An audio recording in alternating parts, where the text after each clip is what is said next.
সন্তানের বিরহের থেকে এই পৃথিবীতে তীব্র বিরহ কিন্তু আর কিছু নয়। কোনো মায়ের কোল থেকে, কোনো বাবার কোল থেকে যদি সন্তান হারিয়ে যায়, সেই সন্তানের যে তীব্র বেদনা,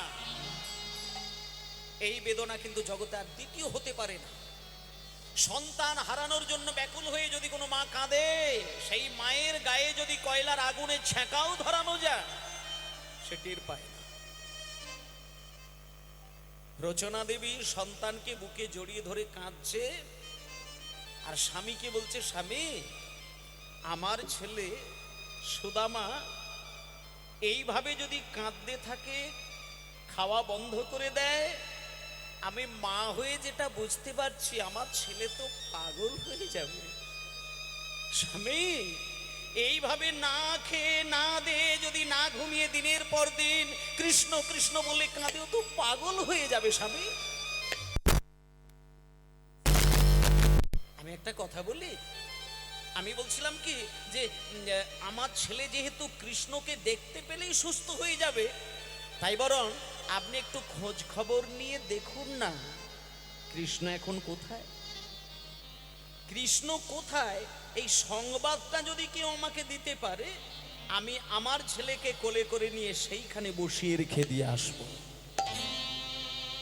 তাতে যদি আমার সন্তান না দেখতে পেয়ে আমি যদি কেঁদে কেঁদে মরে যাই, তাও ভালো, কিন্তু ছেলেকে আমি ক্ষতি হতে দেব না। এই বলে মায়েরা, যেহেতু সুদামা কৃষ্ণকে হারানোর পরে খাওয়া দাওয়া বন্ধ করে দিয়েছিলেন, তড়িঘড়ি করে সুদামার বাবা মোটুক বিভিন্ন জায়গায় ঘুরে ঘুরে ঘুরে ঘুরে খোঁজ খবর নিয়ে দেখলেন কৃষ্ণ শান্তিপুনি মুনির গৃহে বাঁধা রয়েছে, ধরা রয়েছে।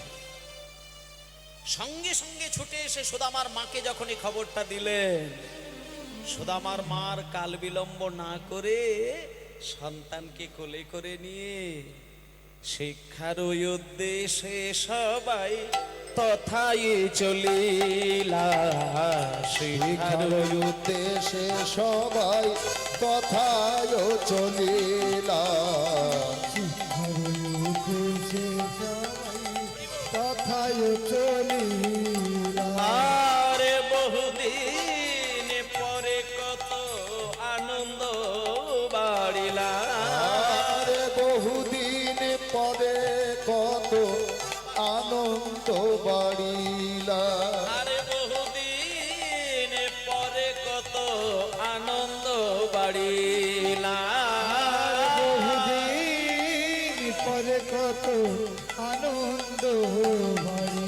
সুদামার আনন্দ আর ধরে না রে, আনন্দ আর ধরে না রে, আনন্দ আর ধরে না রে, আনন্দ আর ধরে না রে। যেন মরা দেহে প্রাণ এলো, আনন্দ আর ধরে না রে। যেন মরা দেহে প্রাণে এলো, আনন্দ আর ধরে না রে। যেন মরা দেহে প্রাণ এলো, আনন্দ আর ধরে না রে। যেন মরা দেহে প্রাণ এলো, গোবিন্দ বদন দর্শন করে হরি হরি হরি বল।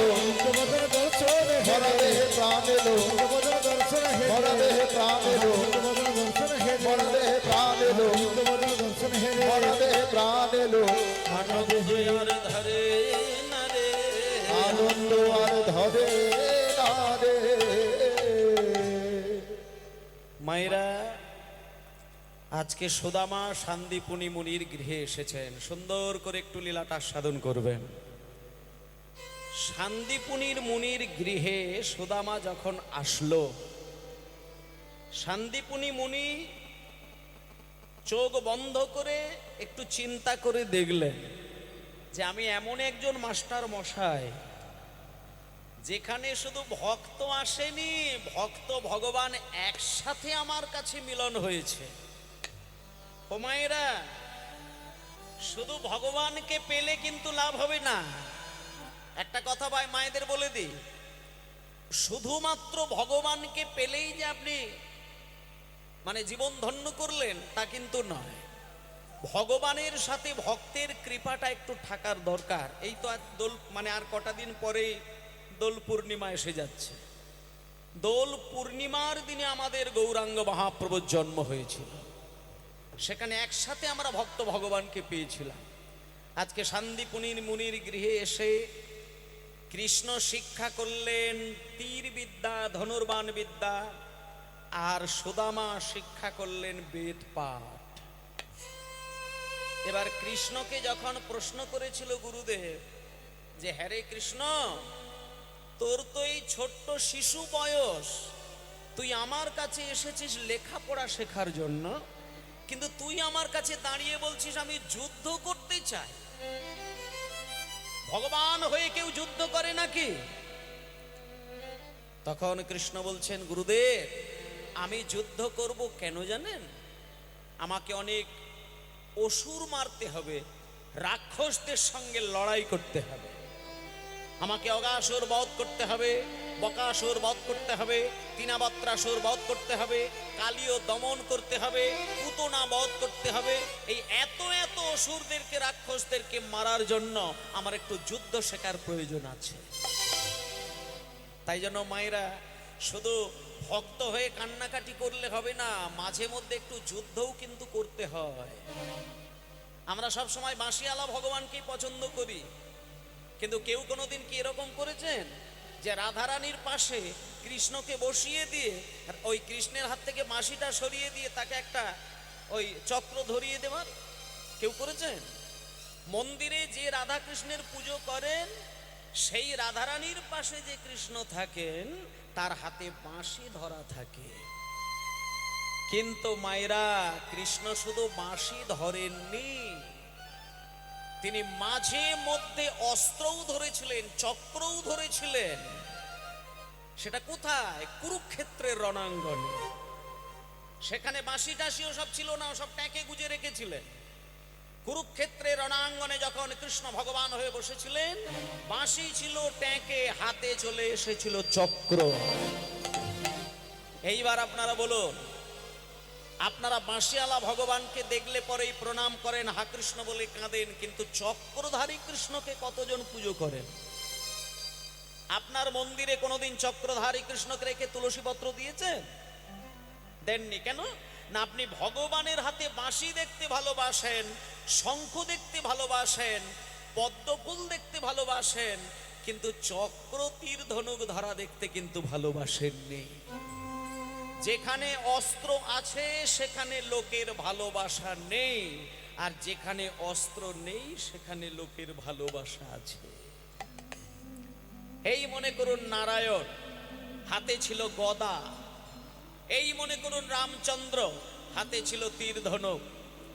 এই মনে করুন কৃষ্ণ দ্বারকা মথুরায় গিয়ে চক্র ধরলেন, সেখানে মানুষ তাকে ভালোবাসে না, কিন্তু যখন বাঁশির সুরে মন মাতিয়ে দিয়েছে অমনি তাকে ভগবান ভগবান বলে পুজো করা শুরু করেছে।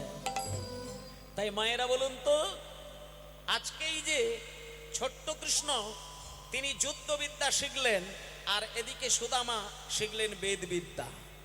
বেদ কি জিনিস শুনে নিন মা, এই সমস্ত জিনিসগুলো একটু জানার দরকার। আমাদের হিন্দু সনাতন ধর্মের মূল গ্রন্থটি হলো বেদ, মূল গ্রন্থ হলো বেদ। আর বেদের আসল জায়গাটি হলো উপনিষদ। উপনিষদের ব্যাখ্যা স্বরূপ শ্রীমদ্ ভাগবত, আর ভাগবতের সার তত্ত্বটি হলো আমার গৌর তত্ত্ব। তাই বেদ যিনি পাঠ করেন তাকে বলা হয় বিপ্র। তাই সুদামা বেদে পণ্ডিত ছিলেন বলে তার নাম ছিল সুদামা বিপ্র। তাই সেই সুদামা ছোট্ট বয়সে কি করে যে বেদের কঠিন শ্লোক মুখস্থ করেছিলেন সেটা শান্তিপুনি মুনিও কিন্তু খুঁজে পায় না। শুনে নিন মায়েরা, এই লীলাগুলো খুব ধৈর্য সহকারে মন ডুবিয়ে যদি শুনতে পারেন, আমি নিশ্চিত বলতে পারি শেষের দিকে গিয়ে আপনি জোর করতে হবে না, আপনার অজান্তেই দেখবেন আপনার চোখটা একটু ছলছল করে উঠেছে। আর এটা যদি হয় তাহলে আপনি ধন্য হয়ে গেলেন। শুনে নেন, আজকে সুদামা বেদ পাঠ করলো 1 বছর বয়সের মধ্যে, আর কৃষ্ণ যুদ্ধবিদ্যা শিখলেন 1 বছর বয়সের মধ্যে। এবার যখন বেদ পাঠ সমাপ্ত হয়ে গেল, 1 বছর, সুদামার বয়স 6 বছর, কৃষ্ণের বয়স 6 বছর। এইটুকু বাচ্চা বয়সে যখন একে অপরের বিদ্যা শেষ করলেন, একদিনকে শান্তিপুনিমণি দুজনকে কাছে বসিয়ে বললেন, এই সুদামা, হে কৃষ্ণ, তোমাদের একটা শুভ খবর আছে বাবা, তোমরা চিন্তা করো না, আমার কাছে যা যা বিদ্যা ছিল আমি তোমাদের দুইজনকে উজাড় করে দিয়ে দিয়েছি।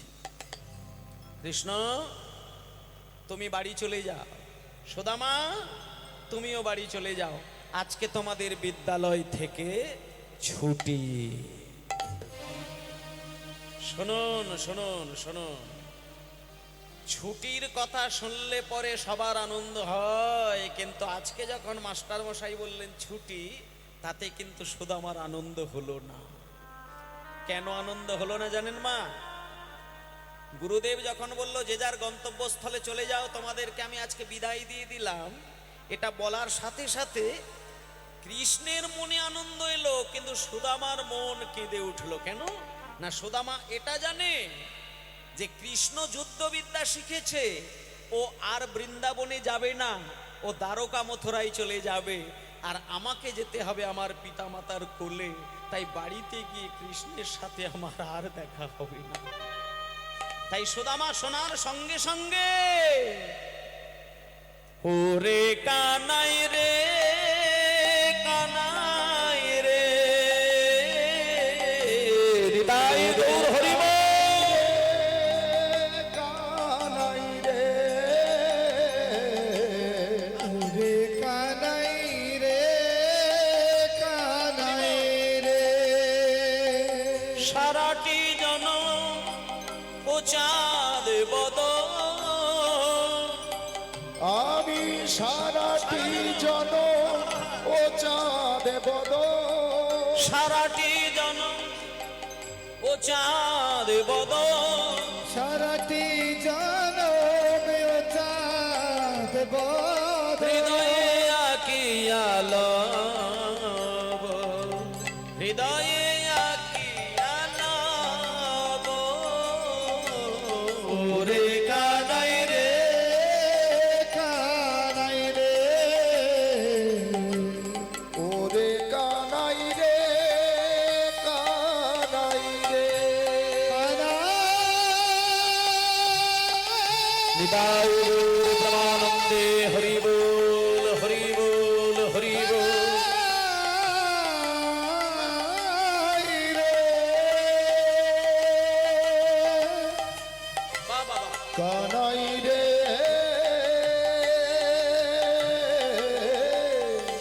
কানা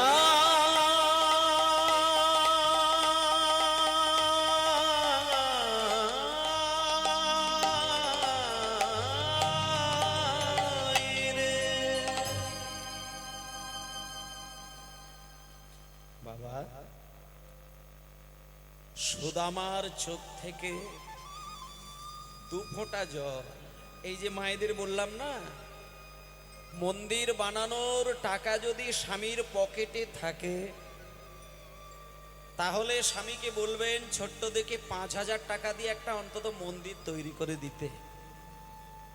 আর যদি স্বামীর রোজগার ততটুকু না থাকে, দরকার নেই মন্দির করার। 3 দিকে 3টে তালপাতা ঘিরে দিয়ে শুধু একটা ছোট্ট দেখে 10টা টাকা দিয়ে ক্যালেন্ডার সাজাবে,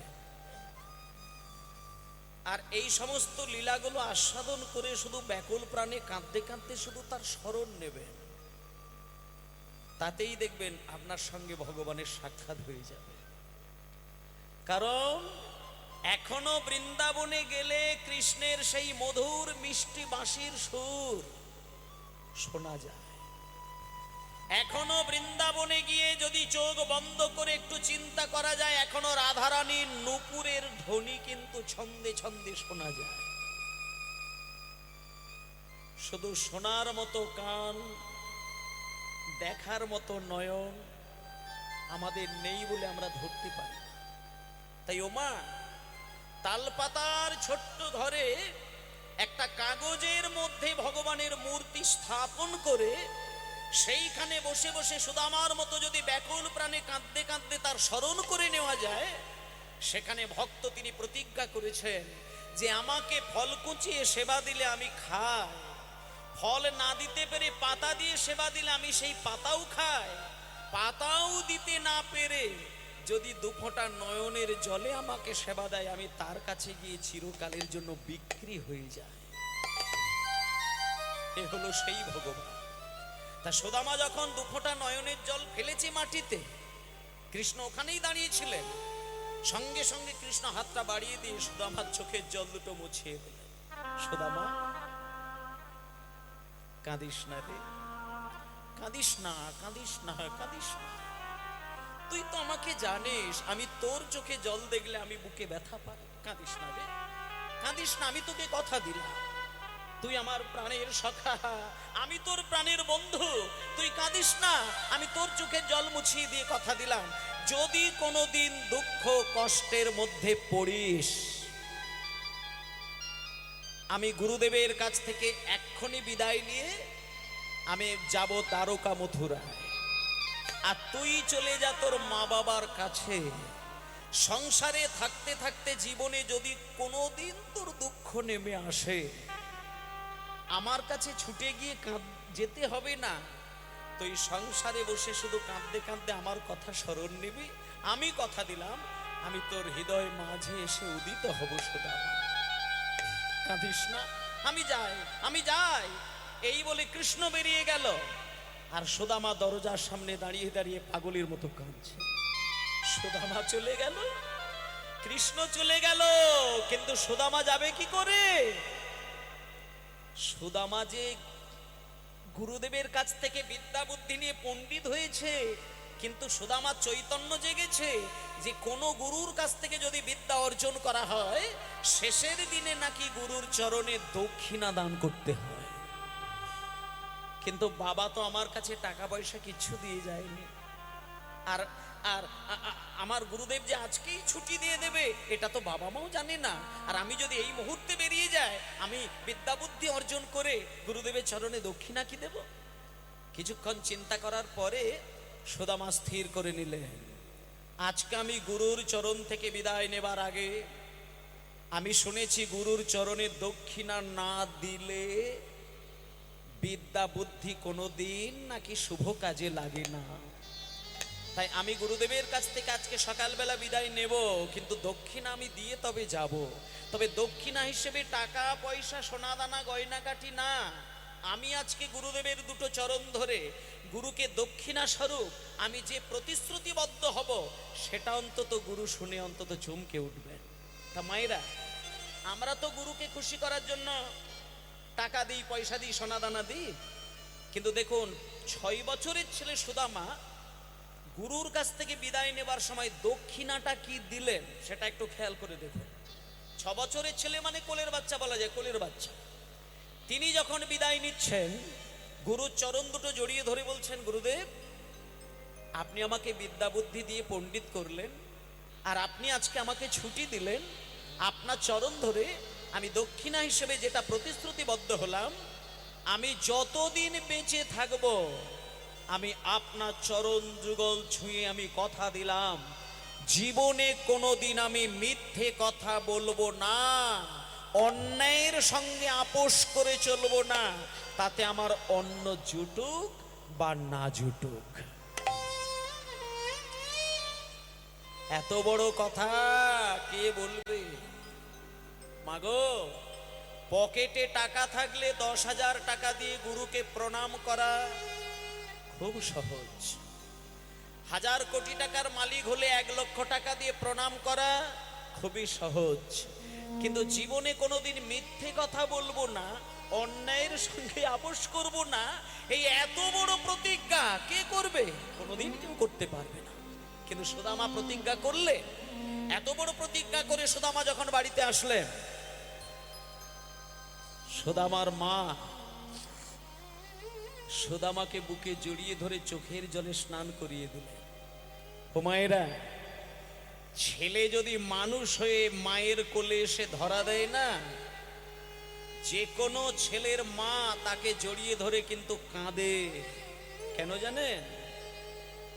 কোনো বাচ্চা ছেলে ছুটে এসে মায়ের কোলে ঝাপটে পড়ে যদি মায়ের গলাটা জড়িয়ে ধরে বলে, মা, ও মা, আমি স্কুলে গেছিলাম, আমি ভালো রেজাল্ট করেছি, আমার এই নম্বর হয়েছে, আমি সবার থেকে সেরা নম্বর পেয়েছি। এইরকম ছেলে যদি ছুটে গিয়ে তার বাবাকে শোনায় বা মাকে শোনায়, দেখবেন মা তাকে জড়িয়ে ধরে কাঁদতে থাকে, পাগলের মতো কাঁদতে থাকে। কারণ কোনো বাবা, কোনো মা যদি তার নিজের জন্ম দেওয়া ছেলে মানুষ হয়, আনন্দে ছেলেকে বুকে জড়িয়ে ধরে চোখের জলে তাকে স্নান করিয়ে দেয়। এটা দুঃখের কান্না নয়, এটা একান্তভাবে পরমানন্দের কান্না। সুদামা যখনই মায়ের কোলে ধরা দিয়েছে, সুদামার মা কাঁদছেন, সুদামার বাবাও তাকে জড়িয়ে ধরে কাঁদছে। দেখতে দেখতে কটা দিন গেল, একদিন সুদামার বিবাহের ব্যবস্থা করলেন। কিন্তু মা, দুঃখটা কোথায় দেখো, সুদামার বিবাহ যেদিন দিলেন তার কটা মাস পরে সুদামার মা, সুদামার বাবা এক এক করে মৃত্যুবরণ করলেন। সুদামার বিবাহের কমাস পরে যে মা চলে যাবে সেটা সুদামা বুঝতে পারে না। বৌমা এসেছে তার কটা মাস পরে যে নিজের বাবা বিদায় নেবে সেটা সুদামা বুঝতে পারে না। কিন্তু আরো দুঃখের বিষয়, মা চলে যাবার পরে, বাবা চলে যাবার পরে সুদামা জীবনে নেমে এলো চরম অভাব, দুঃখ। সুদামার বাবা যে বাড়িটা তৈরি করে দিয়ে গেছিল সেই বাড়িটা বিক্রি করে দিল সুদামা। যত জমি জায়গা ছিল সুদামা বিক্রি করে দিলে। সুদামার জন্য দামি দামি সোনার গয়নাগাটি ছিল, সেইগুলো সুদামা বিক্রি করে দিল।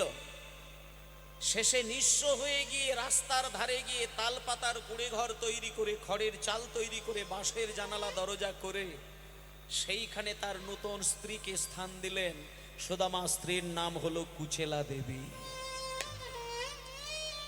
মাগো, কুচেলা দেবীকে বিবাহ করে তালপাতার ঘরের মধ্যে রেখেছেন। মাগা, মা, যারা পতিব্রতা নারী হয় তারা তালপাতার কুঁড়ে ঘরকে তালপাতারও মনে করে না, তারা সেটা রাজপ্রাসাদ মনে করেন। দেখতে দেখতে যখন কটা মাস কেটে যায়, একদিনকে সুদামার স্ত্রী নিজে থেকেই সুদামার পা দুটো জড়িয়ে ধরে বলছে, স্বামী, স্বামী, আমি কয়েকটা দিন আপনার মুখের দিকে, চোখের দিকে বারবার তাকিয়ে তাকিয়ে দেখছি আপনি বোধহয় আমার জন্য খুব চিন্তায় আছেন। তবে স্বামী, একটা কথা বলি, আপনি কি চিন্তা করেন সেটাও আমি বুঝতে পারছি। বাড়ি গাড়ি চলে গেছে, সোনাদানা চলে গেছে, ভিখারি হয়ে গেছি, তো তালপাতার কুঁড়ে ঘরে আছি বলে বোধহয় আপনি কষ্ট পাচ্ছেন, তাই না স্বামী? একটা কথা বলি স্বামী, আপনি যদি আমাকে ভালোবাসা দেন, স্বামীর পবিত্র ভালোবাসা যদি আমি পাই, আমি এই কুঁড়ে ঘরকে আমি আমার রাজপ্রাসাদ বলে মনে করব। স্বামী, আপনি কিছু মনে করবেন না। আপনি যা খাবেন আমি তাই খাবো, আপনি যে ঘরে থাকবেন আমি সেই ঘরেই থাকবো। এই বলে মা, বুদ্ধিমতী কুচেলা, পতিব্রতা নারী কুচেলা স্বামীর ভালোবাসায় স্বামীকে স্বামী দেবতা জ্ঞানে দেখেন। একটা কথা বলি মা, যারা স্বামীকে নিজের থেকে অনেক বেশি ভালোবাসেন, তারা স্বামীকে ব্যথা দিয়ে কথা বললে, স্বামী যদি স্ত্রীর কথা শুনে কাঁদতে গিয়ে চোখ থেকে দুফোঁটা জল গড়ায়, ওই দুফোঁটা জল গড়ানোর সাথে সাথে স্ত্রীর চোখ দিয়ে 200 ফোঁটা জল গড়িয়ে যায়। এটা হলো ভালোবাসার প্রতিদান। কুচেলা দেবী স্বামীকে যা ভালোবাসে তার থেকে নিজেকে অতটা ভালোবাসে না। কোনোদিন স্বামীর চোখে চোখ রেখে কথাই বলে না, কোনোদিন বাজে ভাষায় কোনোদিন কথা বলে না, কোনোদিন ফ্যান খায়, শুকনো মুড়ি খায়, পান্তা ভাত খায়, তাতেও কোনো দুঃখ করে না। কিন্তু আজকে কুচেলা দেবী স্বামীকে একটু রেগে গিয়ে কথা বললেন, রেগে গেলেন। একদিনকে সকাল বেলায় স্নান টান সেরে এসে মন্দিরে যাবে, এমন সময় কুচেলা দেবীর মাথাটা একটু গরম হয়ে গেল। আসলে মা, অভাব থাকা ভালো, কিন্তু অভাব যখন অতিরিক্ত মাত্রায় ছুঁয়ে যায় না, তখন স্বভাবটাও কিছুটা নষ্ট হয়ে যায়। সাধারণত ভাবে কোনো স্ত্রী স্বামীকে দুম করে বাজে কথা বলতে চায় না, কিন্তু মুখ দিয়ে বেরিয়ে এসেছে অভাবের জ্বালায়। আজকে সকালবেলায় কুচেলা দেবী একটু রেগে গিয়ে স্বামীকে বলতে চায় না, কিন্তু বলে ফেলেছেন। স্বামীর সামনে গিয়ে বলছে, স্বামী, আমি শুনেছি যে বাড়িতে কৃষ্ণের নাম চলে, যে বাড়িতে কৃষ্ণের সেবা চলে, সেই বাড়িতে নাকি অভাব হয় না, সেই বাড়িতে নাকি টাকা পয়সা সোনা দানা খাওয়া দাওয়া কোনো কিছু নাকি অভাব হয় না। তা স্বামী, শুনেছি কৃষ্ণ নাকি তোমার বন্ধু, আর সে নাকি রাজা। তো একটু কষ্ট করে যাও না বন্ধুর কাছে, তাহলে তো আমাকে এত জ্বালা যন্ত্রণা সহ্য করতে হয় না। স্বামী,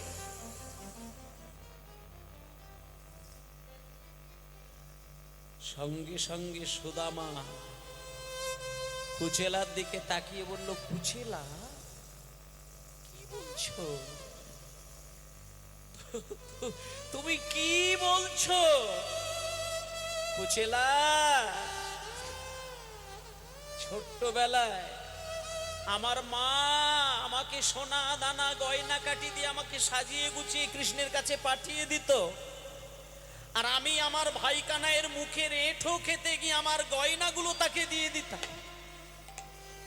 আর আজকে আমি অভাবের জ্বালাই পড়ে আমার সেই ভালোবাসার সখা কানাইকে আমি গিয়ে হাত বাড়িয়ে টাকা চাইবো?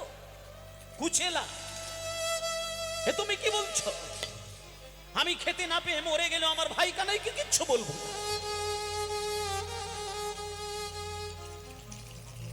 কিন্তু মায়েরা, ওই যে বললাম, হাজার হোক কুচেলা দেবী তো স্বামীকে ভালোবাসে। যেই দেখলো যে স্বামী কাঁদতে শুরু করেছে, সঙ্গে সঙ্গে কুচেলা দেবী চোখের জলটা মুছিয়ে নিয়ে আর কথাটাকে ঘুরিয়ে দিয়ে স্বামীর হাত দুটো ধরে বলছে, স্বামী, আপনি কিছু মনে করবেন না, আসলে না আমি ওইভাবে বলতে চাই না। আসলে আমি বলতে চাইছিলাম কি, আপনি অনেকদিন আপনার ভাই কানাইকে দেখেননি, আপনার মনটা খুব মানে চঞ্চল হয়ে উঠেছে। এই জন্য আমি বলতে চাইছিলাম, আপনি বরং ভাই কানাইকে শুধু দেখে চলে আসুন। না না না না না না না না, আপনি অভাবের কথা বলতে হবে না। আপনার ঘরে যে টাকা পয়সা নেই, আপনি যে বাবার জমি জায়গা বিক্রি করে দিয়েছেন, আমাকে যে তালপাতার ঘরের মধ্যে রেখে দিয়েছেন, আমি যে ফ্যান মুড়ি খেয়ে দিন কাটাই, এসব বলতে হবে না স্বামী। আপনার ভাই কানাই যদি জিজ্ঞেস করে, আপনি বলবেন আমরা খুব সুখে আছি, খুব শান্তিতে আছি, খুব ভালো আছি। স্বামী, সংসারে যদি শান্তি থাকে, টাকা পয়সার অভাব কিচ্ছু এসে যাবে, কিচ্ছু এসে যাবে। আপনি যান। কুচেলা, তুমি ঠিক বলেছ। এই এতক্ষণে যে কথাটি বললে, তুমি ঠিক কথা বললে।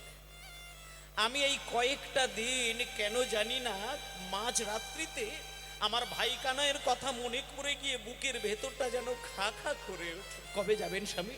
যাব তো, কিন্তু আবার কিন্তু কি, আপনি চলে যান। কুচেলা,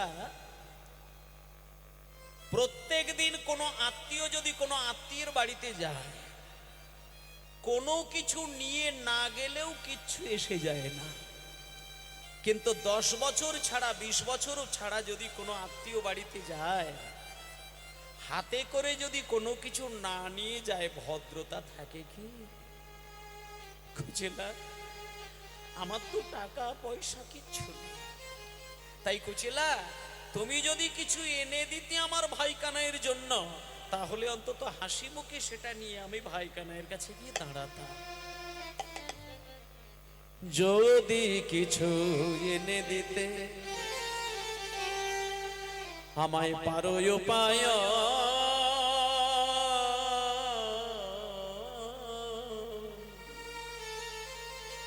মায়েরা দেখুন, উপায়ন মানে উপহার। স্বামী স্ত্রী দুইজনেই যদি ভক্ত না হয়, সেখানে ভগবানের জন্য সেবা হবে কি করে? যে কুচেলা দেবী একটু আগে অভাবের যন্ত্রণা সহ্য করতে না পেরে স্বামীকে কটূক্তি করলেন, আজকে সেই কুচিলা দেবী দেখুন হঠাৎ পরিবর্তন হয়ে কি ঘটনা ঘটাচ্ছে। আজকে স্বামী বলছেন, মানে সুদামা বলছেন, যদি কিছু এনে দিতে পারো পায়ন, যদি কিছু এনে দিতে পারো উপায়, তবে সে করিতে পারি দ্বারকায় গমন কুচিলা, তবে সে দিতে পারি ধারকায় গমন, আরে তবে সে করিতে পারি দ্বারকায় গমন কুচিলা, তবে সে করিতে পারি ধারকায় গমন। এই দাঁড়াও দাঁড়াও দাঁড়াও দাঁড়াও দাঁড়াও স্বামী, আমি আবার ভাই কানাইয়ের জন্য কি দেব? যা কিছু যা ইচ্ছা তোমার যেটা মনে হয় সেটাই দেবে। আর আমার ভাই কানাইয়ের মনটা কিরকম জানো জানো গিন্নি? আমার ভাই কানাইয়ের মনটা এরকম, তাকে ভালোবেসে বিরাট কিছু দিতে লাগবে না। হরে কৃষ্ণ। এখন আমরা একটু দুঃখিত, আমরা একটু বিঘ্ন ঘটানোর জন্য, তো আমরা শিল্পীকে বরণ করে নেব। শিল্পীকে বরণ করে নিচ্ছেন মালঞ্চ হরিনাম সেবা সমিতির সাধারণ সম্পাদক সঞ্জয় পাল ও অনুষ্ঠান কমিটির সম্পাদক মিঠুন দাস। উত্তরীয় ও মোমেন্টো দিয়ে শিল্পীকে সম্বর্ধনা জ্ঞাপন করবেন সঞ্জয় পাল ও মিঠুন দাস।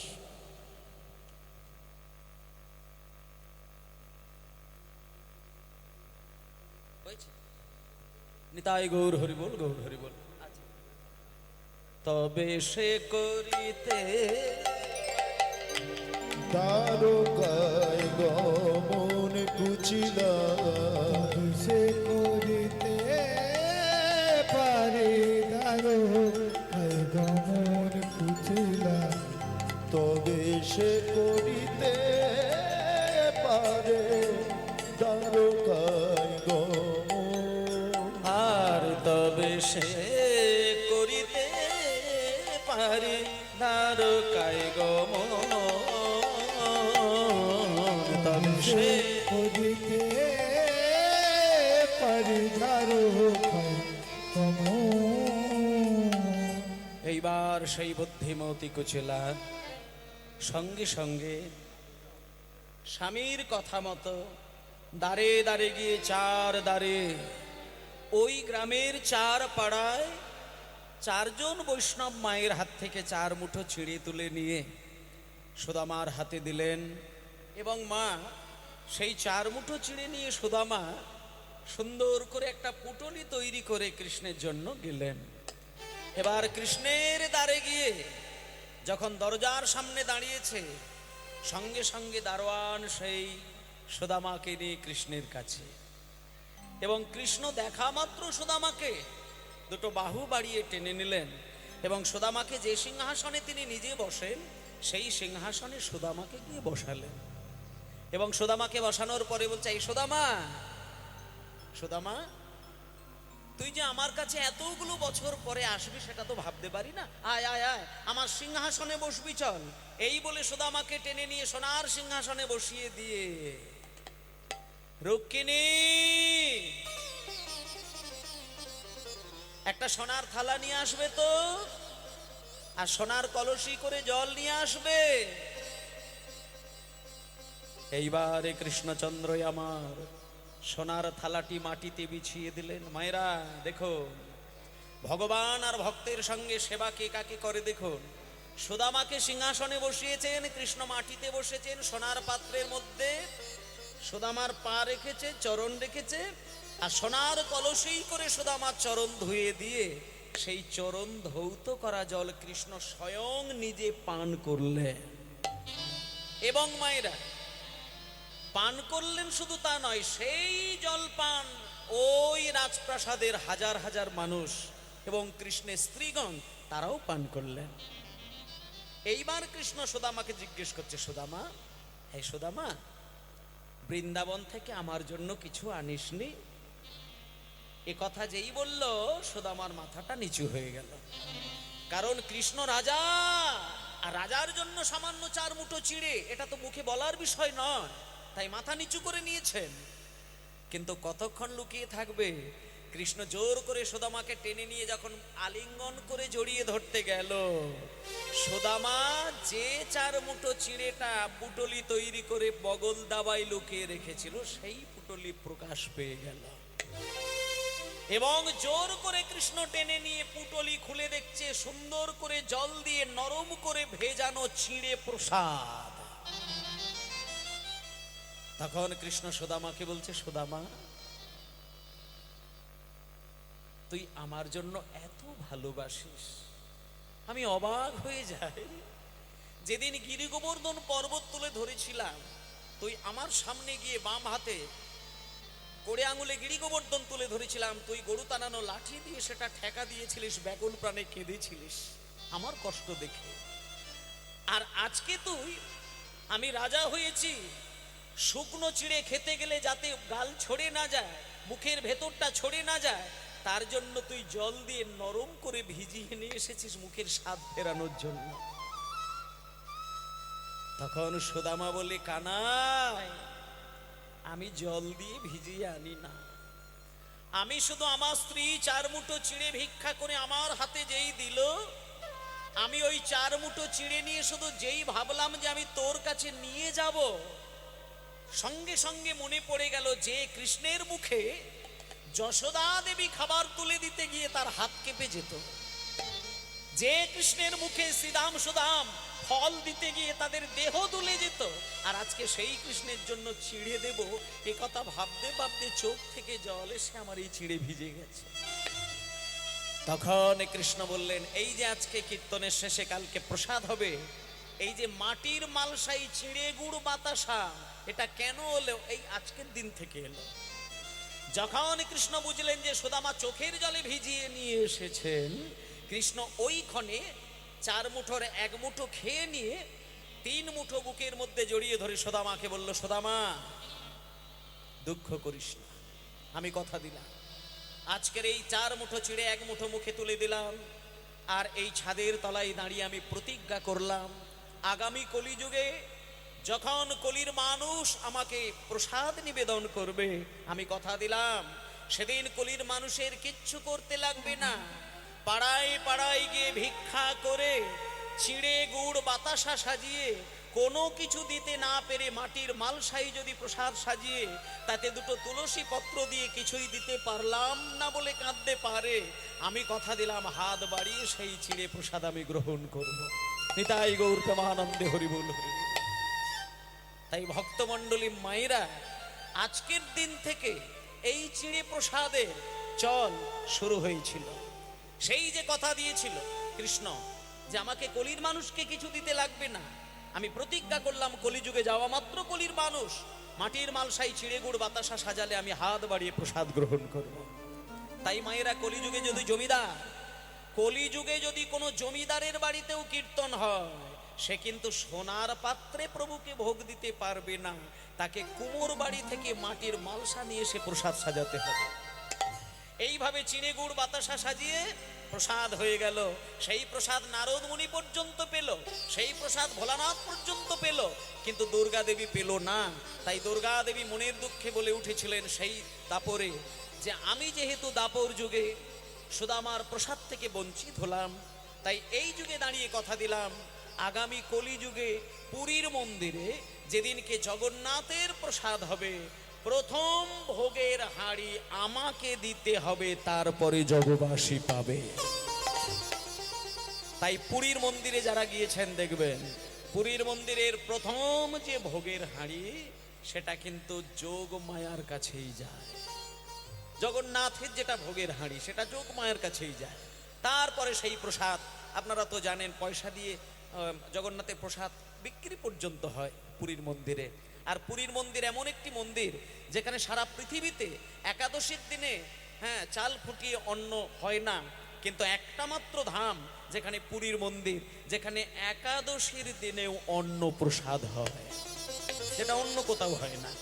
তা মায়েরা, এইভাবে জগন্নাথের প্রসাদ হয়। তাই আজকে সকল কিছু বোঝাপড়া হয়ে যাবার পরে এইবার সুদামা বলছে, কানাই আমায় বিদায় দে, আমি বাড়ি যাই।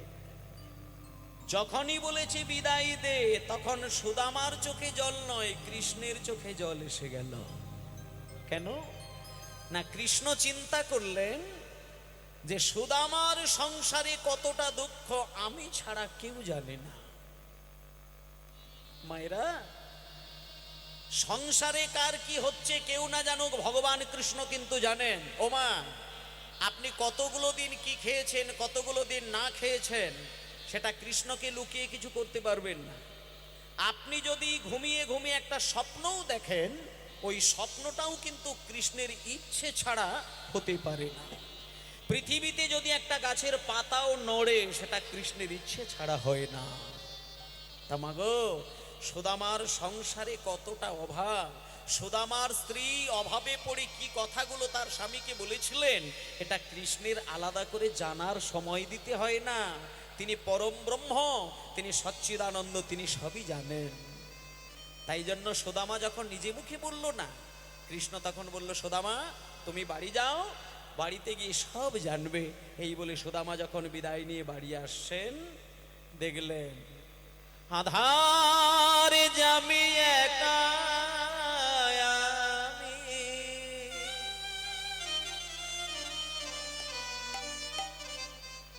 খুঁজি গো তোমায়,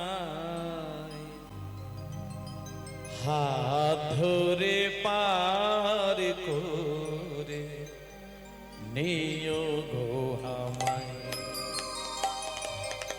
আধার যাবি একা আমি, খুঁজি গো তোমায়, হাত ধরে পার করে নিও গো আমায়।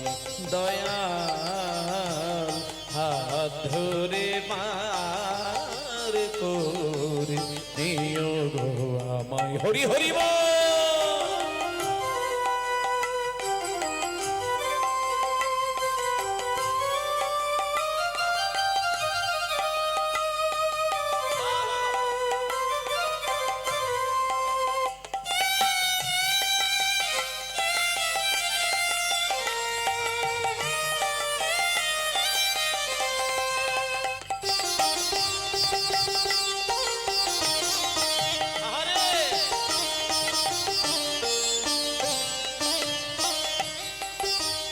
পিতা মাতা ভোগ নিভাতা, দুটি দিনের দেখা, শেষের দিনে স্বজন বিনে যেতে হবে একা।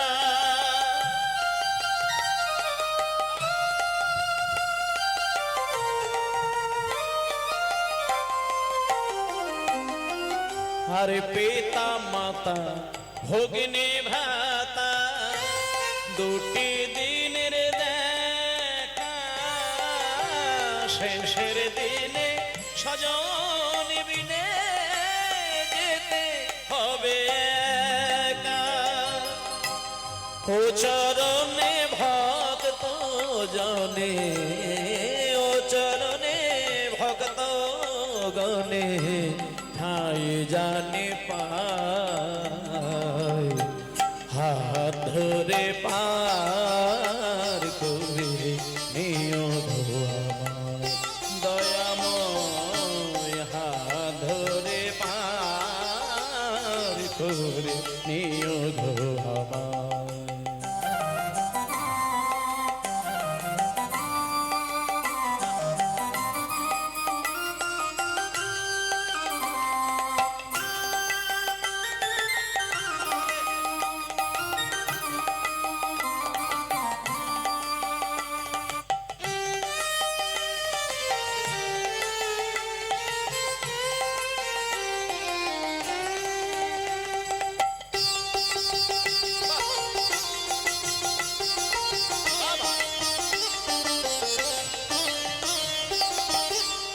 রাধার মন মদন মোহন ও গো গিরিধারী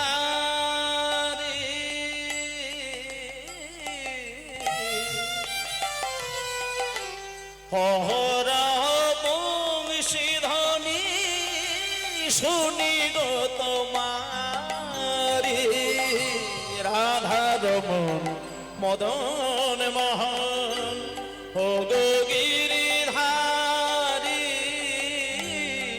হরা বংশীধ্বনি শুনি গো তোমারি অভাজনে তুমি বিনে অভাজনে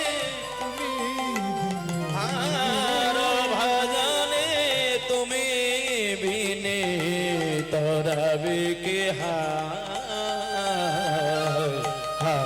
ধরে পার করে হরি হরি হরি বল আধার যাবি একা আমি খোঁজি গো তোমায় হাত ধরে পার করে নিও গো আমায় দয়াল হাত ধরে পার করে নিও গো আমায় দয়াল হাত ধরে পার করে নিও গো আমায় নিতাই গৌর প্রমানন্দে হরি বল হরি বল হরি বল। আজকে অন্ধকারে পড়ে থাকলে ভগবানের কৃপা থাকলে যেমন আলোর পথ দেখা যায়, তেমনি সমস্ত কিছু হারিয়ে সুদামা কৃষ্ণচরণে গিয়ে কৃষ্ণের কৃপা লাভ করে সেই অন্ধকারে পড়ে থাকা মানুষ যেমন ব্যাকুল হয়ে ভগবানকে ডাকে উদ্ধারের জন্য, আধার জামি একা আমি খুঁজে বেড়াই শুধু তোমাকে পাগলের মতো, তুমি পার করে দিলেই পার হয়ে যাওয়া যায়। আজকে তিনি পারের কর্তা কৃষ্ণ, আর সুদামা আমরা আজকে সবাই ভিখারির আসনে বসে আছি। তিনি যদি দয়া করে কাউকে পার করে দেন পার হয়ে যায়। এই বলে সুদামা যখন বাড়িতে আসলেন মায়েরা, সুদামা বাড়িতে এসে দেখলো তালপাতার কুড়ে ঘরটা কোনো বিদেশ থেকে রাজা এসে বোধহয় ভেঙে দিয়েছে। তালপাতার কুড়ে ঘর ভাঙা, বিরাট একটি রাজপ্রাসাদ, আর সেই রাজপ্রাসাদের ভেতর থেকে সর্ব অলঙ্কারে ভূষিতা হয়ে বাইরে চলে আসছেন সেই সুদামার স্ত্রী কুচেলা দেবী। সুদামা জিজ্ঞেস করলেন, এ কি কুচেলা, এ তোমার কি রূপ? তখন কুচেলা দেবী বলছেন, স্বামী স্বামী গো, যেদিন কি আপনি আমাকে ঘরের মধ্যে একা রেখে দিয়ে বিদায় নিলেন, তার পরের দিনে বিশ্বকর্মা এসে এত সুন্দর একটি রাজপ্রাসাদ তৈরি করলেন। স্বয়ং কুবের এসে ধনরত্ন উজাড় করে দিলেন এবং লক্ষ্মী দেবী এসে সর্ব অলঙ্কারে ভূষিতা করে দিলেন। এইভাবে কৃষ্ণ আর সুদামা, কৃষ্ণের কাছ থেকে সুদামা বিদায় নিয়ে বাড়িতে আসার পরে ভগবানের কৃপায় অসম্ভব সম্ভব হতে পারে। আমরা প্রাকৃত জগতের মালিক হলেও অপ্রাকৃত জগতের মালিক আমরা হতে পারি না। অপ্রাকৃত জগতের মালিক হতে গেলে কৃষ্ণকে সঙ্গে নিতে হবে। তাই ভক্তমণ্ডলী মায়েরা, আজকে যে সুদামার ঘটনা আমরা শুনলাম, এই সুদামা সত্যযুগে 4 নারায়ণের মধ্যে এক নারায়ণ ছিলেন। সত্যযুগে নারায়ণ ঠাকুর একজন ছিলেন না, 4 জন ছিলেন। বৈকুণ্ঠ লোক একটি, কিন্তু দরজা ছিল 4টে এবং চারদিকে 4 নারায়ণের মূর্তি ছিল। নারায়ণ 4 জন, একজনের নাম বাসুদেব, একজনের নাম শঙ্কর্ষণ, একজনের নাম প্রদ্যুম্ন, আর একজনের নাম হলো অনিরুদ্ধ। এটা হলো 4 বিষ্ণুর নাম। এবার সেই 4 বিষ্ণু যখন ত্রেতা যুগে আসলো, তখন বাসুদেব হয়ে গেল রাম, শঙ্কর্ষণ হয়ে গেল লক্ষ্মণ, প্রদ্যুম্ন হয়ে গেল ভরত, আর অনিরুদ্ধ হয়ে গেল শত্রুঘ্ন। এইবার দেখুন, 4 নারায়ণের মধ্যে যিনি প্রদ্যুম্ন, সেই প্রদ্যুম্নই হয়ে গেল ত্রেতা যুগে ভরত। আর সেই ভরতই হলো দাপর যুগের প্রিয় বন্ধু সুদামা। ভরতের মতন তো ভাই হয় না মা ও মায়েরা।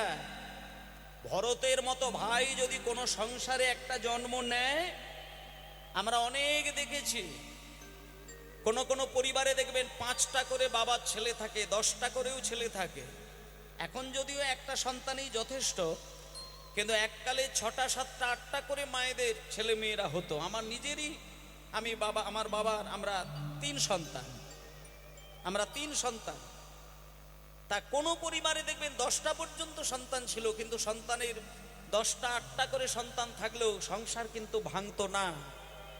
একান্নবর্তী পরিবার ভাঙে কখন? বাইরের যদি একটা ছোট্ট বাতাস এসে ঢুকে যায়, কোন নারদের গুঞ্জন যদি কোনো সংসারে এসে যায়, সেই সংসার ভেঙে তন্ন তন্ন হয়ে যায়।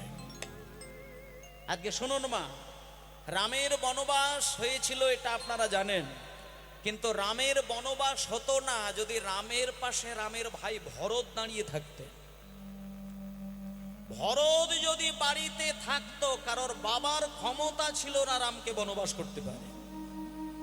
কিন্তু দুঃখটা ওখানে, যেদিনকে ঘটনাটি ঘটেছিল সেদিন ভরত মামার বাড়িতে ছিলেন। এত ঘটনা ঘটে গেল, ভরত কিচ্ছু জানে না। ভরত জানলো কখন? যেদিন বাবার মৃত্যু সংবাদ কানে পেল। মায়েরা, রাজা দশরথের দাঁড়ান, রামের বাবার নাম হচ্ছে কি? রাজা দশরথ। দশরথের কয়জন স্ত্রী? রাজা দশরথের কটি স্ত্রী? 3 জন। আচ্ছা, কৌশল্যা, সুমিত্রা, কৈকেয়ী, তাই তো? না, কৌশল্যা, সুমিত্রা, কৈকেয়ী রাজা দশরথের স্ত্রী, এটা মিথ্যে নয়, কিন্তু ওনার 3 জন স্ত্রী কিন্তু শেষ নয়। ওনার টোটাল স্ত্রী 750 জন।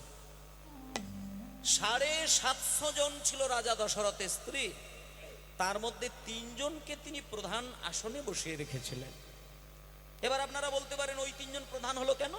না, তার কারণটা হলো 750 স্ত্রীর মধ্যে 3 জনকে আলাদা আসনে রেখেছিলেন এই কারণ, কৌশল্যা ছিল সব থেকে বেশি ন্যায়পরায়ণা, সুমিত্রা ছিল সব থেকে বেশি সুন্দরী, আর কৈকেয়ী ছিল সব থেকে বেশি সেবা পরায়ণা।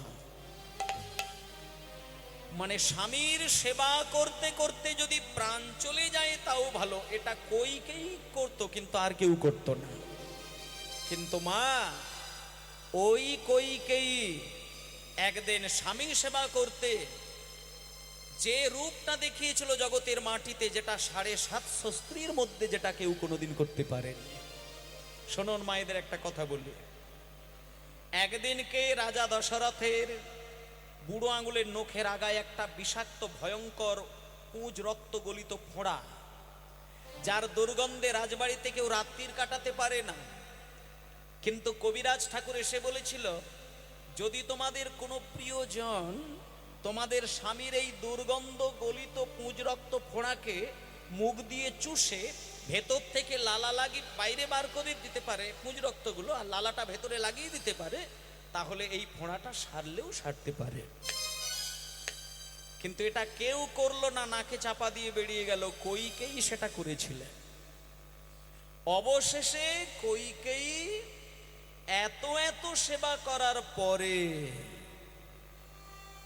এত সেবা করার পর যখন কৈকেয়ী রাজা দশরথের মন কিনে নিলেন, তখন কৈকেয়ীর মনে বিষ ঢালা শুরু করে দিলেন কৈকেয়ীর দাসী মন্থরা। মন্থরাই সর্বনাশটি করলেন। যেদিনকে রাম রাজা হবে বলে রামচন্দ্র, রাজা দশরথ অধিবাস করলেন রামের, যে রামচন্দ্র রাজা হবে, অভিষেক করলেন, সেদিনকে কৈকেয়ী একটা কাণ্ড ঘটিয়েছিলেন। রামের অভিষেক হচ্ছে, রাম রাজা হবে, কৈকেয়ী একটা কাল ঘটালো। কৈকেয়ী সেই দিন যে কথাটি বলেছিলেন, সেই কথার পরিপ্রেক্ষিতে রামচন্দ্র বনবাস হয়েছিল। রামের বনবাস 14 বৎসরের জন্য তিনি বাড়ি ছাড়া হবেন। একথা শোনার সঙ্গে সঙ্গে রাম যখন বেরিয়ে যাচ্ছে, তখন রামের নিজের জন্ম দেওয়া মা কৌশল্যা গিয়ে এক বাটি দুধ হালকা গরম করে রামের মুখের সামনে ধরেছিল। কিন্তু মা রামের মুখের সামনে তার মা দুধ খেতে ধরেছেন, কিন্তু কইকেই সেটা সহ্য করতে পারলো না বলে ছুটে গিয়ে তার মুখ থেকে দুধের বাটিটা ফেলে দিয়েছিল। কিন্তু রাম বনে চলে গেল। 14 বছর পরে রাম ফিরে এলো।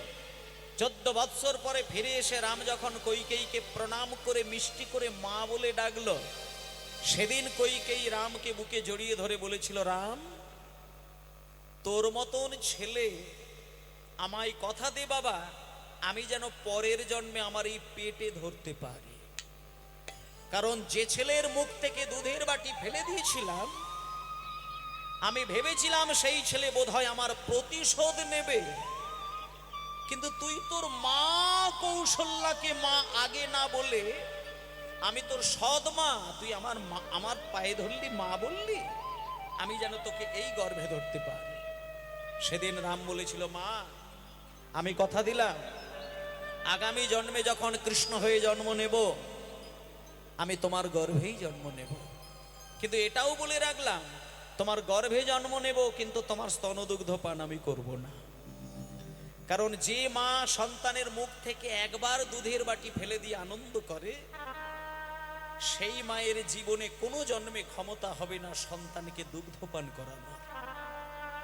তাই সেই কইকেয়ী পরের জন্মে হয়েছিল কৃষ্ণের মা দেবকী, কিন্তু তার দুধ খায়নি।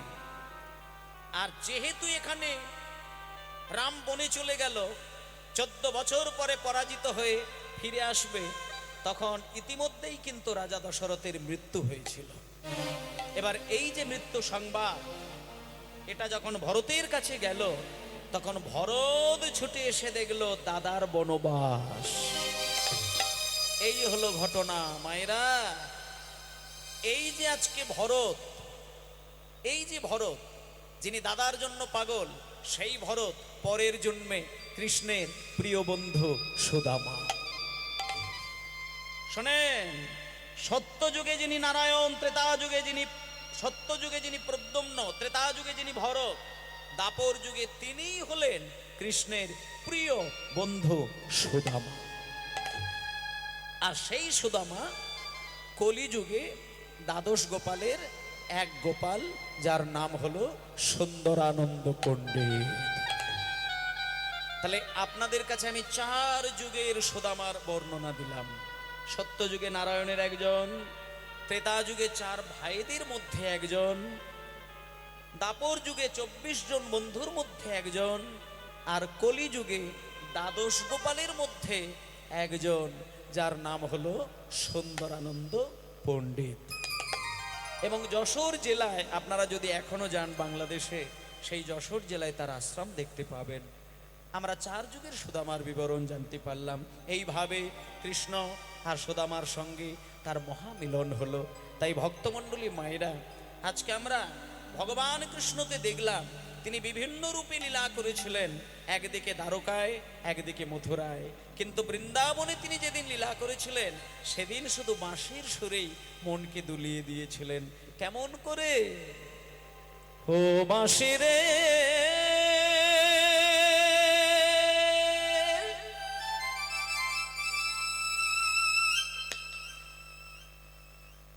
ও বাঁশি রে,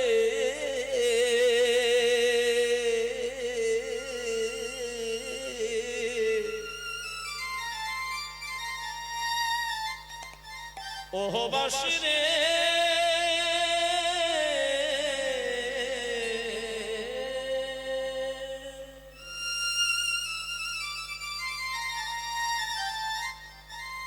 আর বেজনা, আর বেজনা, আর বেজনা, ওরে কালার বাঁশি, বাঁশি, ওরে কালার বাঁশি, বাঁশি, ওরে কালার বাঁশি, বাঁশি, ওরে কালার বাঁশি। বাঁশি রে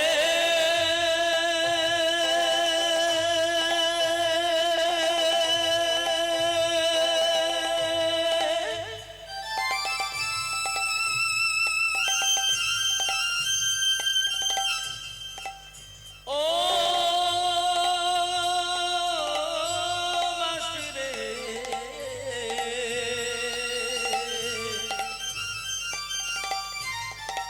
ও বাঁশি রে ও বাঁশি রে ও বাঁশি রে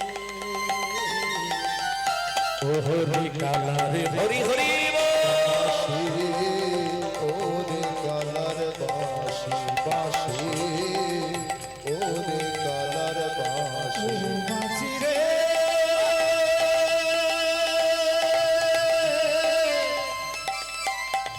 বাঁশি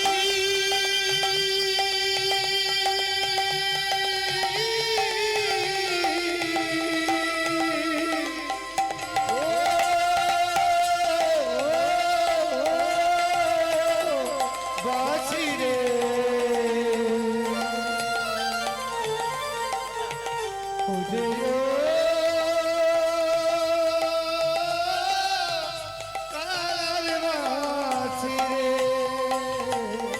কোনে বাঝারে ছিলা বাঁশি রে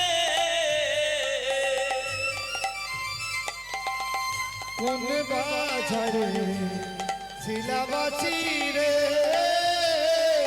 যদি সেই ঝাড়ে নাগাল পাই যদি সেই ঝাড়ে নাগাল পাই ঝাড়ে ডালে মূলে উপাড়িয়া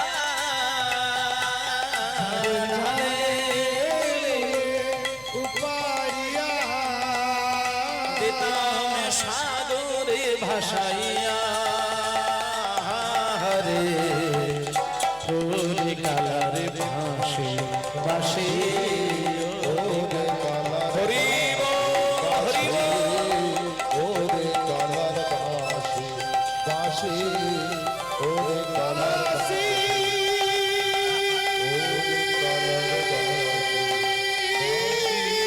ওরে কালার বাঁশি বাঁশি রে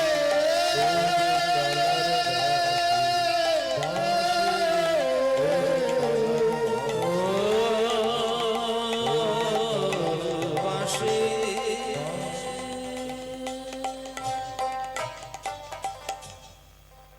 এইভাবে আসতে যখন বাঁশি বেজে উঠল বাঁশির সুরে সবাই এক এক করে এক জায়গায় একত্রিত হইল ও মায়েরা বাঁশির সুর শুনে সবাই যে যেখানে ছড়িয়েছিল সকাল থেকে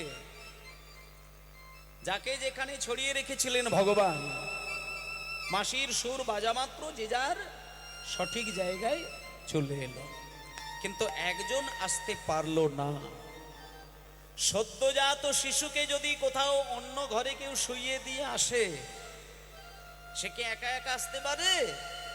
সম্ভব নয়।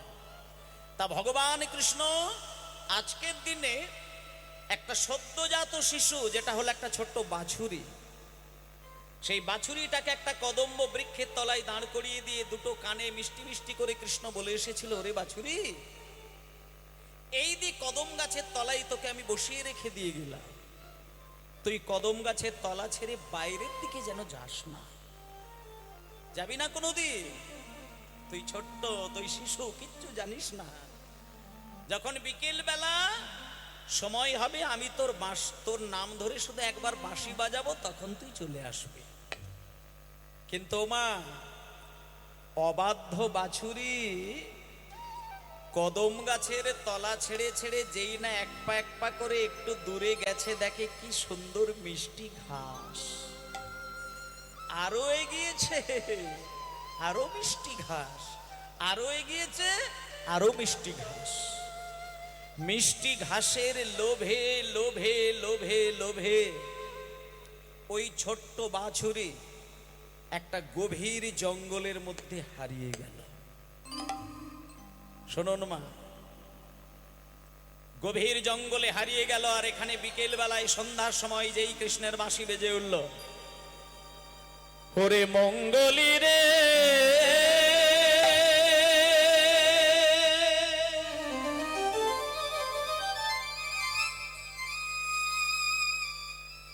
মঙ্গলি মঙ্গলি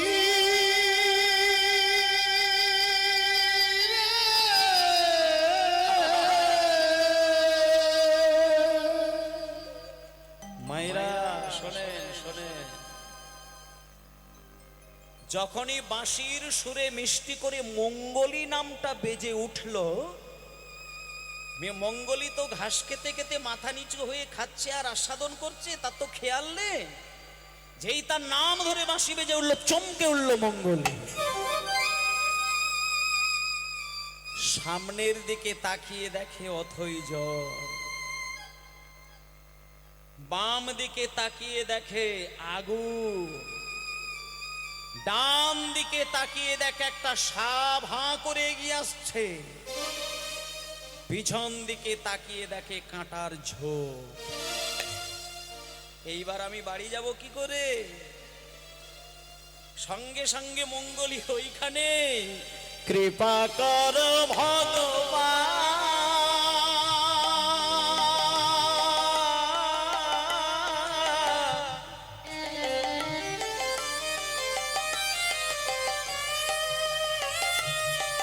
কৃপা কর ভগবান,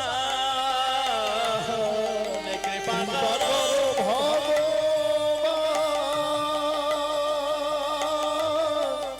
কৃপা করো ভগবান, কৃপা কর ভগবান,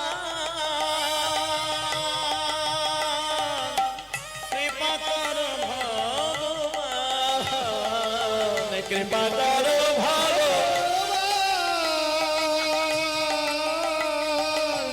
কৃপা করো ভগবান।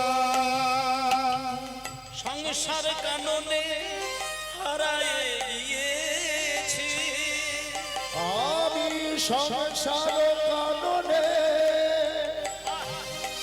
হারায়ে দিয়েছি, সংসার কাননে হারায়ে গিয়েছি, সংসার কাননে হারায়ে গিয়েছি, করমরে পরিত্রাণ, কৃপা কর ভগবান, কৃপা কর ভগবান, কৃপা কর কৃপা করো ভগবান, কৃপা করো ভগবান, কৃপা কৃপা কর ভগবান, কৃপা কর ভগবান,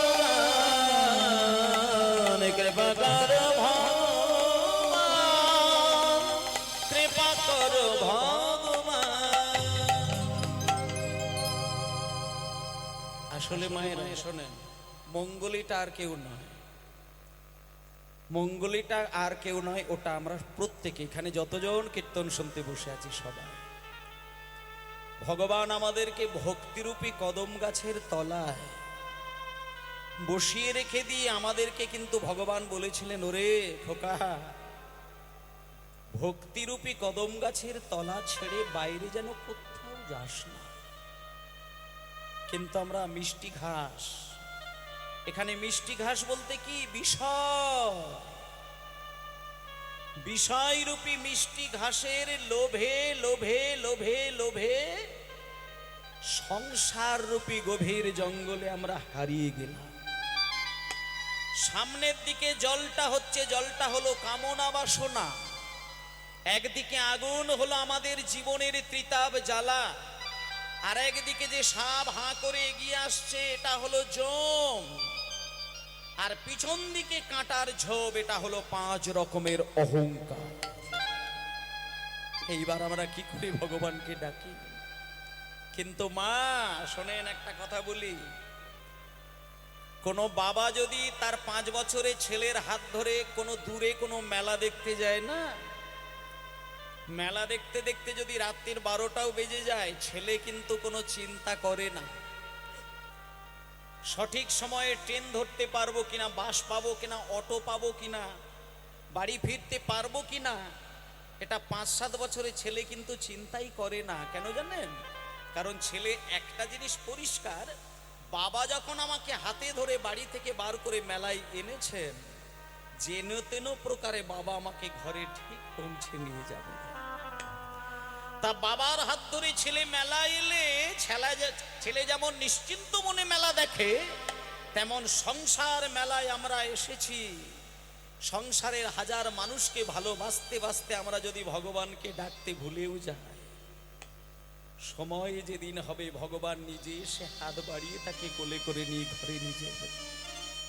তা মাগো, মঙ্গলীর নাম ধরে বাঁশি বাজালো, মঙ্গলী আসতে পারলো না। তখন গোবিন্দ কাঁদতে কাঁদতে ডাকতে ডাকতে ছুটে গেল, মঙ্গলী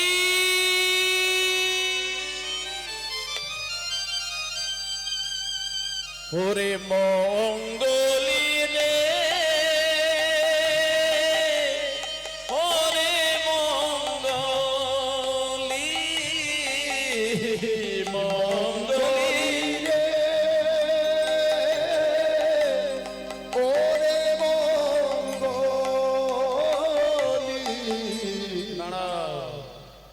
বাবা, এই যে একটা কথা বললাম না, একদিকে জল, একদিকে আগুন, আর একদিকে ওই সাপ, আর পিছন দিকে কাঁটার ঝোপ। যখন ওই আজকে জন্ম নেওয়া সদ্যজাত বাছুরিটা পথ হারিয়ে এইভাবে চারিদিকের মাঝখানে পড়ে গেছে, কৃষ্ণ নিজে ছুটে গিয়ে কাঁটার ঝোপের আড়ালে গিয়ে দাঁড়িয়েছে। কাঁটার ঝোপের ভেতর থেকে মঙ্গলীকে দেখতে পাচ্ছে, আর ভেতর থেকে মঙ্গলী চিৎকার করে বলছে, ঠাকুর তোমার তো 9 লক্ষ গরু, তোমার 9 লক্ষ গরু, আমার মতো যদি একটা বাছুরি হারিয়ে যেত বা মরে যেত, তাতে তোমার কি যায় ঠাকুর? তুমি আমাকে বলেছিলে কদম গাছের তলা ছেড়ে বাইরে কোথাও যাস না, কিন্তু তোমার কথা তো শুনিনি ঠাকুর। আমি না হয় মরে যেতাম, বাঘ সিংহ এসে আমাকে চিবিয়ে চিবিয়ে ছিঁড়ে ছিঁড়ে খেত, তুমি কষ্ট করে কাঁটার আঁচড় খেতে খেতে কেন এলে ঠাকুর? তখন কৃষ্ণ বলছে, ওরে মঙ্গলী, হাতের 5টা আঙ্গুলের একটা আঙ্গুল কেটে গেলে তার কি ব্যথা লাগে না রে? মায়ের 10টা ছেলের মধ্যে একটা সন্তান মরে গেলে মা কি কাঁদে না? তুই আমার সঙ্গে চল। এই বলে মঙ্গলীকে কোলে করে নিয়ে কাঁটার আঁচড় খেতে খেতে যখন বাড়িতে এসেছে, তখন শ্রীদাম সুদাম দাম্ব সুদাম কৃষ্ণকে দেখে বলছে, এই কানাই, তো সারা গায়ে কাঁটার দাগ, আমরা বাড়িতে গিয়ে কি বলবো? তখন কৃষ্ণ বলছে, ওরে শ্রীদাম, ওরে সুদাম, কাঁটার জন্য চিন্তা নেই। এই ব্রজের ধুলো যদি একবার মাথা থেকে পা পর্যন্ত আমার গায়ে একবার মাখিয়ে দিস না, সব কাঁটার দাগ মিশে যাবে। কেন জানিস? এ যে ধুলা নয়, ধুলি নয়, গোপী বদলেনু, এ যে ধুলা নয়, হরি হরি বল, গোপীর পদরে, এ যে ধুলা নয় ধুলি নয়, গোপীর পদরে, এ যে ধুলা নয়, ধুলি নয়, গোপী বদলেনু, এ যে ধুলা নয় ধুলি নয়, গোপীর পদরে, আবার সেই ধুলা গায়ে মাখে নন্দের বেটা কানু, আবার সেই ধুলা গায়ে মাখে নন্দের বেটা কানু, আবার সেই ধুলা গায়ে মাখে নন্দের বেটা কানু, আমায় সাজায়ে দে না ভাই, সাজায়ে দে না ওই ব্রজের ধুলা গায়ে মেখে সাজায়ে দে না ভাই, ওই ব্রজের ধুলা গায়ে মেখে সাজায়ে দে না ভাই, ওই ব্রজের ধুলা গায়ে মেখে ত্রিতাব জ্বালা জুড়াইবে, হরি হরি হরি বল, ত্রিতাব জ্বালা জুড়াইবে, ব্রজের ধুলা গায়ে মেখে ত্রিতাব জ্বালা জুড়াইবে, ধুলা গায়ে মেখে ত্রিতাব জ্বালা জুড়াইবে, ব্রজের ধুলা গায়ে মেখে ত্রিতাব জ্বালা জুড়াইবে, ব্রজের ধুলা গায়ে মেখে সাজায়ে দে না ভাই, সাজায়ে দে না ভাই। ভক্তমণ্ডলী মায়েরা, আমরাও যদি কোনোদিন ভগবানকে ডাকতে ভুলে যাই, ভগবান কিন্তু আমাদের কাছে কিন্তু আসেন, কিন্তু আমরা বুঝতে পারি না। সংসারের মায়ার জালে যখন আমরা জড়িয়ে যাই, ভগবানকে সত্যিই ভুলে যায়। কিন্তু ভগবান আমাদের ব্যাকুল প্রার্থনা না থাকলেও আসেন। বুঝতে পারি না। জীবের নিস্তার লাগি নন্দসুত হরি, ভুবনে প্রকাশ হন গুরুরূপ ধরে। গুরুরূপ ধারণ করে ভগবান আমাদের কাছে এসে ধরা দেয়, আমরা তাকে বুঝতে পারি না। তা আজকে যেমন এদিকে মঙ্গলকে উদ্ধার করার জন্য কৃষ্ণ নিজে কাঁটার আঁচড় খেতে খেতে ভক্তের কাছে আসলেন, তেমন আমরাও যদি কোনোদিন ভগবানকে সত্যি ভুলে যাই, শেষের দিনে গিয়ে যদি ব্যাকুল প্রাণে তাকে ডাকি, ভগবান কাঁটার আঁচড় খেতে খেতে আমাদের কাছে এসে ধরা দেয়। তাই জন্য বলছে, শ্বেত কান্তি অনুপম আগে ধাই বলো রাম, শ্বেত কান্তি অনুপম আগে ধায় বলরাম, আর শেষ চলে ডাইনে বামে, আর শিশু চলে ডাইনে বামে, আর শেষ চলে ডাইনে বামে।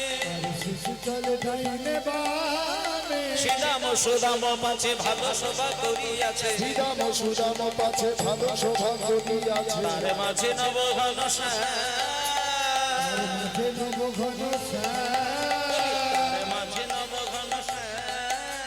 তার মাঝে নব ঘন শ্যাম, ঘন বাজে সিংহা বেনে গগনে গোখুর রে, ঘন বাজে সিংহা বেনু গগনে গোখুরে রে, পথ চল করে কত ঢঙ্গে, পথ চল কর কত ঢঙ্গে, এবার পথ চল করে কত ঢঙ্গে, পথ চল এবার যাতে কোরা খাল গণ দিয়া আবাহন হরি হরি হরি বল। দিয়া আবার আমার বলবি তোরা খালো দিয়া আবার আমার যতে তোরা কাল গণ দিয়া আবার আমার বলরাম দাস চলু সঙ্গে, বলরাম দাস চলু আর বলরাম দাস চলু সঙ্গে, চলু সঙ্গে করে নিও হে, সঙ্গে করে নিও হে, আমায় সঙ্গে করে নিও হে। আমায় সঙ্গে করে নিও হে, বলরাম দাসের এই বিনতি সঙ্গে করে নিও হে। বলরাম দাসের এই মিনতি সঙ্গে করে নিও হে, সংসার কষ্টে ফেলে রাখো না, সঙ্গে করে নিও হে। কষ্টে ফেলে রেখো না সঙ্গে করে নিও হে, সংসার কষ্টে ফেলে রেখো না, গোষ্ঠ বিহারি হরি হরি হরি হরি বল। কষ্টে ফেলে রেখো না, কষ্টে ফেলে রেখো না, কষ্টে ফেলে রেখো না, কষ্টে ফেলে রেখো না, সঙ্গে করে নিও হে, সঙ্গে করে নিও হে, আজকে শ্রীদাম সুদাম দাম সুদাম সুবল মহাবল সুবাহু মহাবাহু সবাই আজকে এক জায়গায় একত্রিত হলেন। আর ওদিকে কৃষ্ণ একটুখানি রাধারানীর দর্শন পাবার জন্য দূরে সরে গিয়ে সবাইকে শ্রীদাম সুদাম গরু বাছুর দায়িত্ব দিয়ে সিঁড়ির জানলা দিয়ে নয়নে নয়নে রাধারানীর সঙ্গে সাক্ষাৎ হলো। আর রাধারানী মনের কথাগুলো নয়ন দর্শন করে কৃষ্ণকে বললেন যে, হে প্রাণনাথ, তুমি একটু নয়ন দিয়ে দর্শন করে একটু অপেক্ষা করে যাও, আমি তোমার পাশে গিয়ে দাঁড়াই, আর একসঙ্গে তোমার সঙ্গে আমার মিলন হবে। এই বলে নয়নে নয়নে দর্শন হলো এবং রাধারানীর বাসনায় একটুখানি সময় কৃষ্ণ দিলেন এবং তারপরে আবার যথারীতি কি বাবনাশয়ে আবত নন্দ দুলাল রে, নন্দ দুলাল রে, বনাশয়ে নন্দ দুলাল রে, নন্দ দুলাল। গোধূলি ধূসর শ্যাম কলে গর, গোধূলি ধূসর শ্যাম কলে গর, আর আজান লম্বিত বনমাল রে, আজান লম্বিত বনমাল রে, আরে আজান প্রীত বনমাল রে, আজানুল প্রীত বনমাল, आरती कर नंद रानी पाल तुमको हेरी हरि हरि बोल।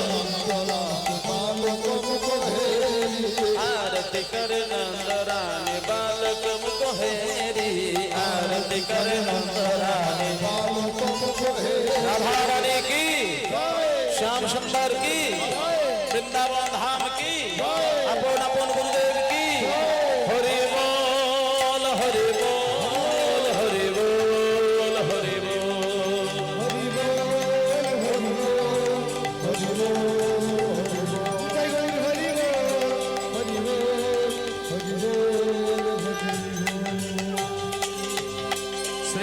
নিতাই গৌর প্রেমানন্দে হরিবোল হরিবোল হরিবোল। পরবর্তী কীর্তনিয়া এসে গেছেন, ওনার কীর্তন আপনারা মন দিয়ে শুনবেন, তারপরে রাসলীলা হবে, আপনারা অবশ্যই থাকবেন। জয় নিতাই গৌর হরিবোল গৌর হরিবোল জয় নিতাই।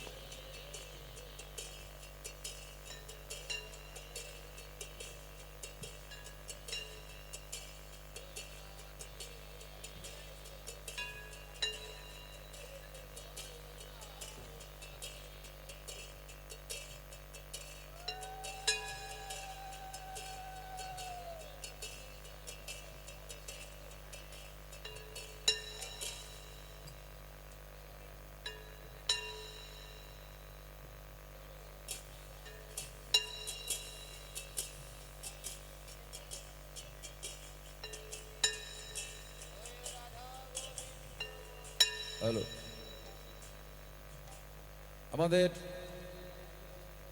পরবর্তী কীর্তনিয়া প্রতিভাময়ী কীর্তন সম্রাজ্ঞী কীর্তনিয়া শম্পা গোস্বামী। প্রতিভাময়ী কীর্তন সম্রাজ্ঞী কীর্তনিয়া শম্পা গোস্বামী আর কিছুক্ষণের মধ্যেই মঞ্চে আসবেন।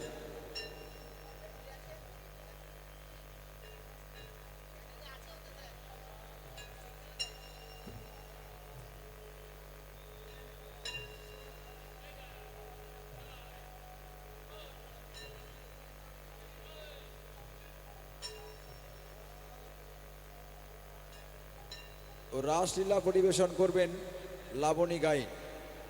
আর কিছুক্ষণের মধ্যেই মঞ্চে আসবেন প্রতিভাময়ী কীর্তন সম্রাজ্ঞী কীর্তনিয়া শম্পা গোস্বামী।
ছোট্ট বাচ্চা ছেলে, কৃষ্ণের বয়স তখন 5 বছর হবে।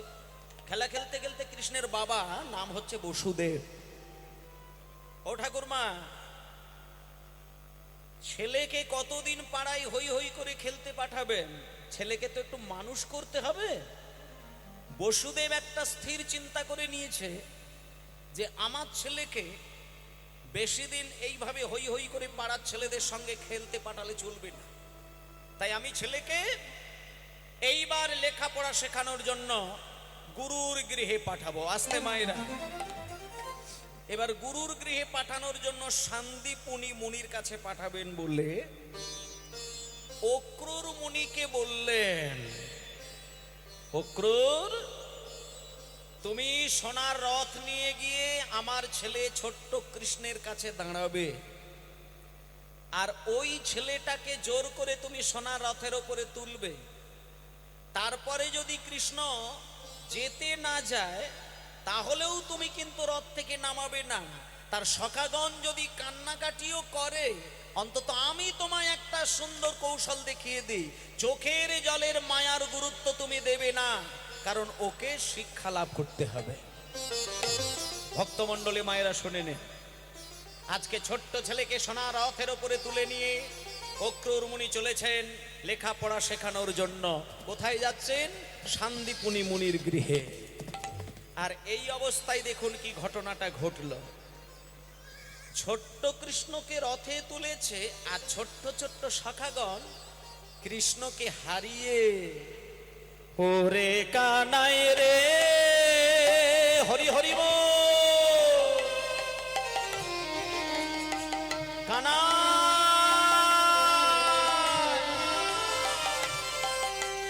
ওরে কানাই রে কানাই রে।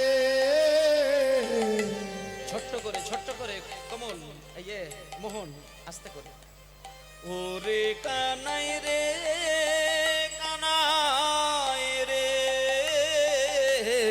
ওরে কানাই রে কানাই রে ওরে কানাই রে কানাই রে। প্রাণে বড় ব্যথা শোনো মোরে কথা প্রাণে বড় ব্যথা শোনো মোর কথা কেমনে বিদায় দেব কেমনে বিদায় দেব আমার প্রাণে বড় ব্যথা শোনো মোর কথা কেমনে বিদায় দেব কেমনে বিদায় দেব। কানাই রে হরি হরি বল কানাই রে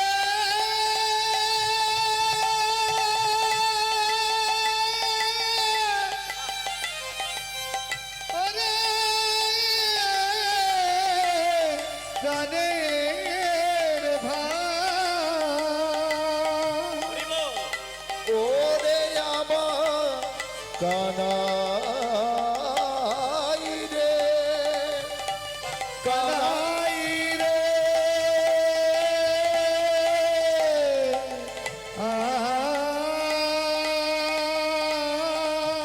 বাহ প্রাণের ভক্তমণ্ডলী মায়েরা, ওমা কৃষ্ণের অনেক অনেক বন্ধুর মধ্যে সব থেকে প্রাণের যে সখা সে হলো সুদামা। সুদামা কিন্তু কৃষ্ণ ছেড়ে কোনোদিন কাটাবে এটা সুদামার সংকল্প নয়। শুনুন মা, আজকে যাকে দাপর যুগে সুদামা বলে মনে করছেন, এই সুদামা সত্য যুগে কে ছিলেন, ত্রেতা যুগে কে ছিলেন, দাপরে তো সুদামা, এবং কলি যুগেও তিনি জন্ম নিয়েছিলেন। তিনি কোন রূপে এসেছিলেন আজকে আমি 4 যুগের বিবরণ সংক্ষেপে শুনিয়ে দেব। শোনেন, সুদামা যখন কৃষ্ণ অক্রূরের রথে করে চলে যাচ্ছে, এটা যখন সুদামা নিজে চোখে দেখতে পেল, ওই যে কৃষ্ণ চলে গেল বৃন্দাবন ছেড়ে, সেই যে কানাই বলে আছাড় খেয়ে চোখ বন্ধ করলো, সেই চোখ কিন্তু সুদামার খোলেনি। শোনেন মা, সুদামার পিতার নাম মটুক, মায়ের নাম রচনা দেবী। ছেলেকে কোলে করে নিয়ে বাড়িতে এসে মা নানান কৌশলে ছেলেকে খাওয়ানোর চেষ্টা করছে, আর ভোলানোর চেষ্টা করছে, চোখটাকে খোলানোর চেষ্টা করছে, কিন্তু সুদামাকে খাওয়াতেও পারে না, কান্না থামাতেও পারে না, চোখ খোলাতেও পারে না।